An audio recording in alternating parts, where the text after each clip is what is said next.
आज होते राज सिंहासन আমি তোমার হাতে অর্পণ করে আমি চলে যাচ্ছি পবিত্র মক্কা শরীফে। আমি আশা করি আমি ফিরে না আসা পর্যন্ত তুমি ঠিক মতো রাজ্য পরিচালনার কাজে নিয়োজিত থাকবে। এ ব্যাপারে আপনি কোনো চিন্তা করবেন না আপা হুজুর, আমি আপনার দেওয়া আদেশ সম্পূর্ণ রাখতে চেষ্টা করব। মনে রেখো পুত্র, আমি হলাম এই রাজ্যের অধিপতি। আমার ছেলে হয়ে কোন প্রজাদের সঙ্গে তুমি কোনো অন্যায় কাজে লিপ্ত হবে না। আজ সেনাপতি আজ হতে এই নিয়মের দায়িত্ব আমি তোমার হাতে তুলে দিলাম। আমি আশা করি এতে কোনো প্রকার ত্রুটি হবে না। নিজের জন্য আপনি কোনো চিন্তা করবেন না জাফর। আমার জীবনের শেষ রক্ত হলেও আপনার দেওয়া দায়িত্ব আমি পালন করে যাব। বেশ, এবার আমি নিশ্চিত নিশ্চিন্ত হলাম। এসো এসো পুত্র, বসো তুমি রাজ সিংহাসনে।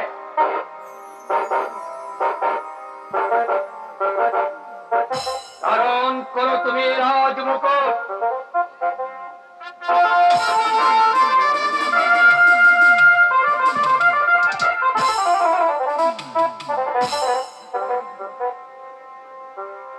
আমি তোমাকে সিংহাসনে বসিয়ে হাসি মুখে চলে যাবো পবিত্র মক্কা শরীফে হজ পালন করতে। আপনি আমাকে আশীর্বাদ করবেন আব্বা হুজুর, আমি যেন আপনার রাজ্য পরিচালনা করতে পারি। আমি তোমাকে আশীর্বাদ করছি পুত্র, তুমি দীর্ঘজীবী হও।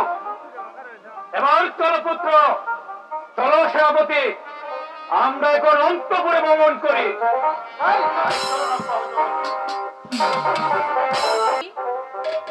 তুমি সব সময় মুখ বার করে থাকো কেন?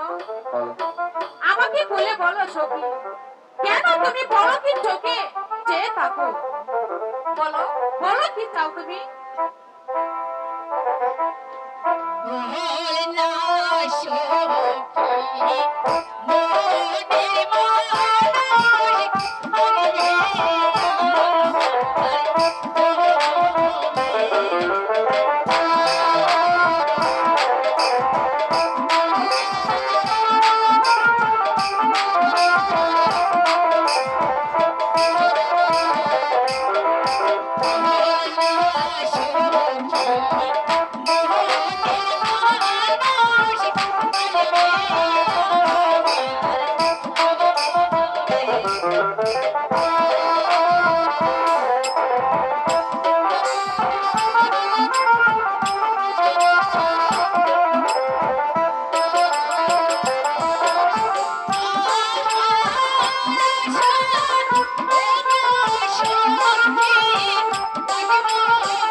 হবে না।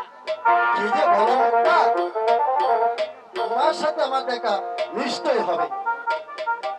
তোমার ওই কমল হাতের মালা না পরে আমি কি থাকতে পারি মুক্তা? চমৎকার। আর বাড়িয়ে বলতে হবে না। এখন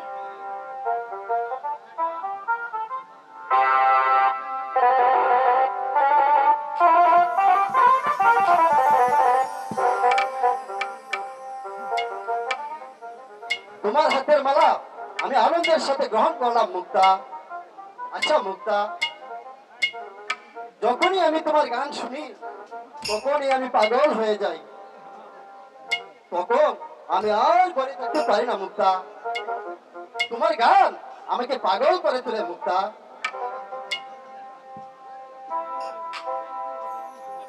মুক্তা, আমি তোমার জন্য সবকিছু উজাড় করে দিতে পারি। আশায় আশায়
আমি তোমাকে ছাড়া কিছুতেই বাঁচবো না মুক্তা। সত্যি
আমি যে তোমাকে ভালোবাসি মুক্তা, আমি আমি তোমার মাঝে হারিয়ে গেছি মুক্তা, তাই দেখলে কোনো ক্ষতি হবে না। কেউ দেখলে আমাকে যে কলঙ্কিনী বলবে। হলুদ কলঙ্কিনী, আমি তোমাকে বিয়ে করে সমস্ত কলঙ্ক মুছে দেব। বাবু বাবু, আমি তোমাকে ছাড়া বাঁচতে পারবো না মুক্তা। তুমি আমাকে কথা দাও মুক্তা, আমাকে ছেড়ে তুমি কোথাও যাবে না।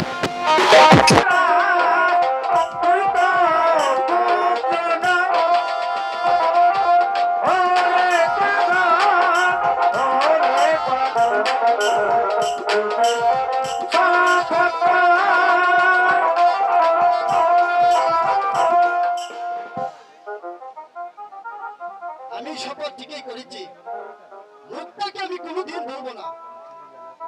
দাঁড়াও বাপু, আমি লিখে রাখি। কি লিখবে পাগল ঠাকুর?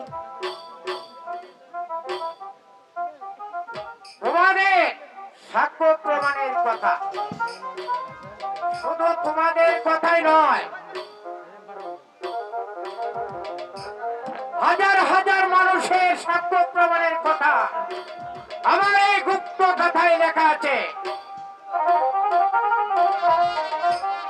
ভাবিসনি মা, উভয় যখন দিলে মহব্বত জমে গেছে মা, সব ঠিক হয়ে যাবে। তবে খুব সাবধান মা, ভুল করলে কিন্তু তোর কপালে কষ্ট আছে রে মা, তোর কপালে কষ্ট আছে। ওরে পাগল, ওরে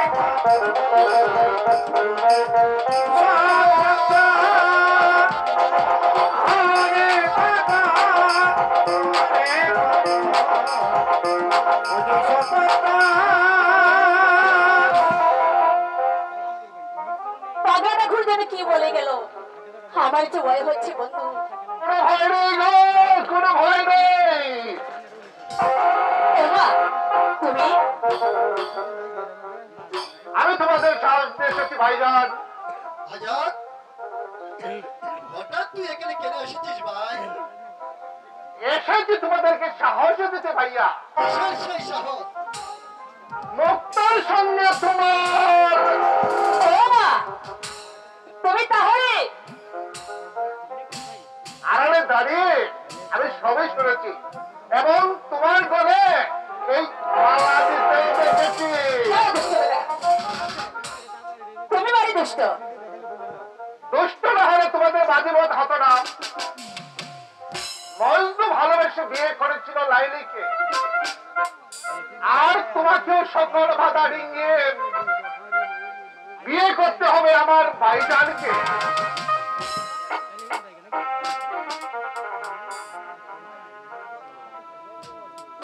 আর ভাইজান, তোমাকেও বিয়ে করতে হবে এই মুক্তা ভাবিকে। আমি তোকে কথা দিলাম আজাদ, আমি মুক্তাকেই বিয়ে করব। বেশ, শুনে খুশি হলাম। তাহলে আমি এখন আসি ভাইজান। আচ্ছা, বলো ভাইজান। পিতা যদি জানে, পিতার কাছে সেদিনে আমি কথাটা তুলেছিলাম, পিতা বললেন বিয়ের কথা তো আর আগেই শেষ হয়ে গেছে, এখন যদি সে মত পাল্টায় তাহলে বিয়ে কেউ আটকাতে পারবে না। তুমি নির্ভয়ে থেকো ভাই, সব দায়িত্ব আমি গ্রহণ করবো ভাইজান। ওরে আজাদ, আমি তোকে কি বলে যে ধন্যবাদ জানাবো তা আমি ভেবে স্থির করতে পারছি না আজাদ। ওরে আজাদ, ভাইজান, এই পৃথিবীতে অনেক মানুষের ভাই আছে, কিন্তু তোর মতো ভাই আমি কোথাও দেখিনি রে ভাই। ভাইজান, ওরে আজাদ, ছোটবেলা তোর গায়ে একটু কাটার আচর পড়লে আমি চোখের পানিতে বুক ভাসিয়ে দিতাম। আমি সব কিছু সইতে পারবো রে আজাদ, কিন্তু তোর মুহূর্তের কথা আমি কোনোদিন ভুলবো না ভাই, কোনোদিন ভুলবো না। ওরে আজাদ, ভাইজান, তোর স্থান আজ হয়তো আর কোথাও নেই, তোর স্থান আমার এই বুকের মাঝে। ভাই, আয় ভাই। ভাইজান,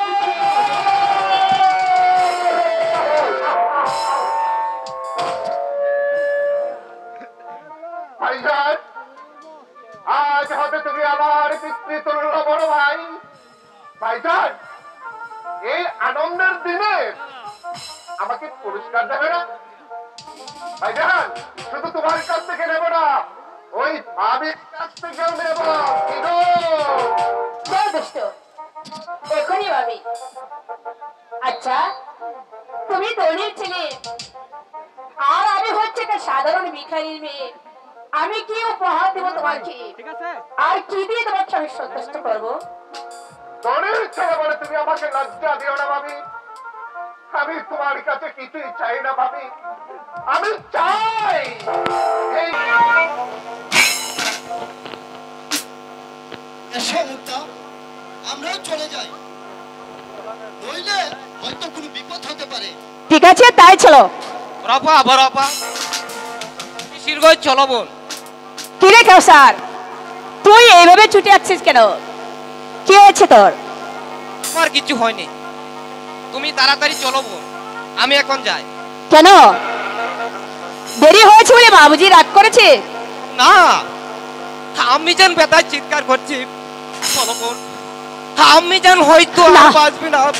না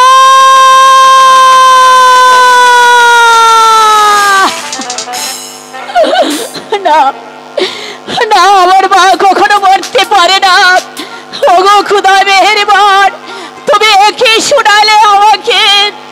আমি চললাম বন্ধু, জানি না আমার মা বেঁচে আছে কিনা।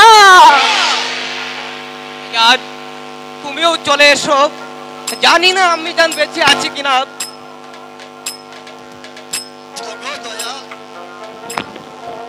তুমি এই আনন্দের মাঝে কি শোনালে আমার? না না না, আর আর আমাকে দাঁড়িয়ে থাকতে চলবে না। মুখটা চলে গেছে, আমাকেও যে যেতে হবে। কোথায় যাচ্ছ শাহজাদা মুরা? তোমার সামনে বান্দা হাজির। তুমি এখানে কে? তোমাকে প্রাসাদে নিয়ে যেতে।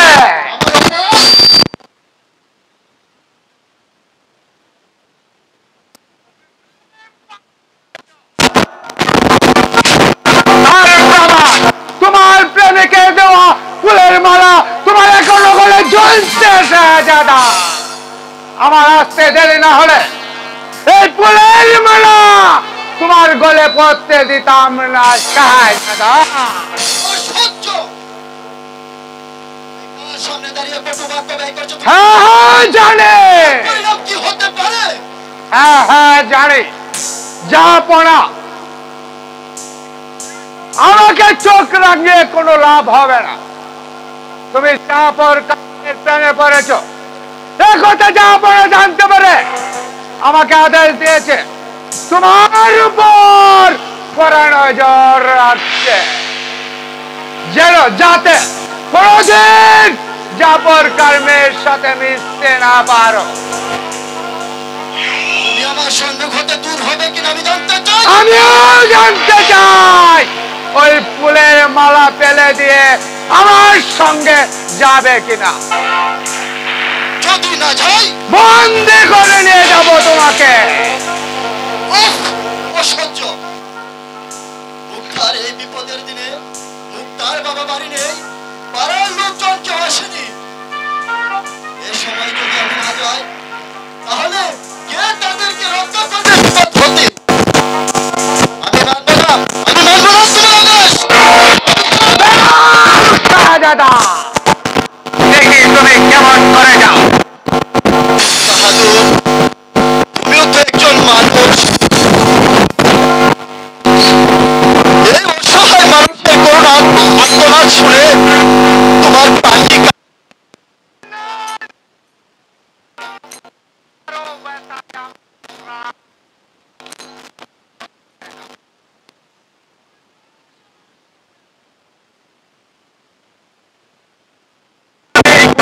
সঙ্গে ও গোলামকা, তুমি কি আমাকে নিতে এসেছো?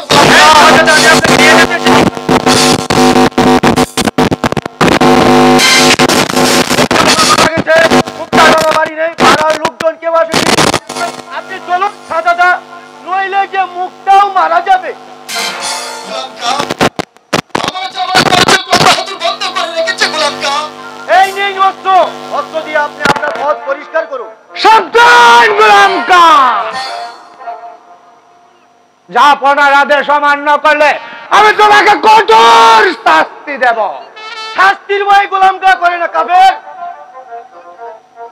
আমি জানতে চাই তুমি পথ ছাড়বে কিনা। এত বড় দুঃস্পর্ধা তোমার, যা পড়ার আদেশের বিরুদ্ধে।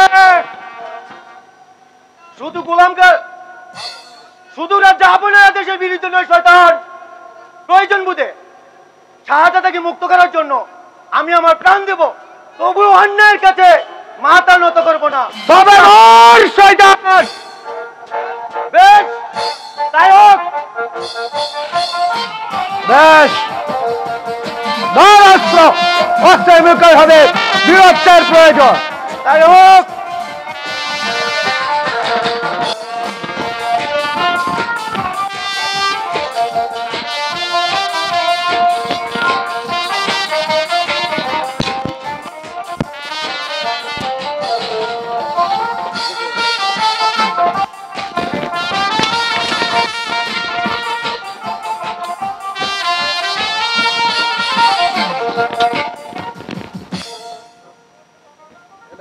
আবর্জনা সরিয়ে দিয়েছি শাহজাদা, এবার চলুন আমার সাথে।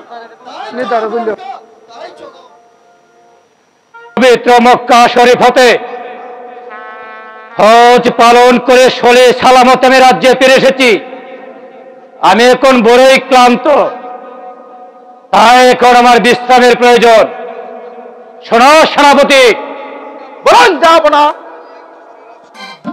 তুমি এই বৎসর প্রজাদের কাছ থেকে রাজকর আদায় করে আনবে, যাতে কোনো একটি প্রজারেও কোনো অসুবিধা না হয়। আর যদি কোনো প্রকার মঙ্গল ঘটে, আপনার দেওয়া আদেশ আমি অক্ষুণ্ণ রাখতে চেষ্টা করব। যাব না, বলুন যাব না। আমি কোন দিন রওনা হব প্রজাদের উদ্দেশ্যে? আজই তুমি চলে যাও সেই প্রজাদের উদ্দেশ্যে রাজকর আদায় করতে। আমি তাই যাব না। চলুন যাব না, আমরা এখন অন্তঃপুরে গমন করি। তাই চলো সেনাপতি, আমার এখন বিশ্রামের প্রয়োজন। তাই চলুন যাব না।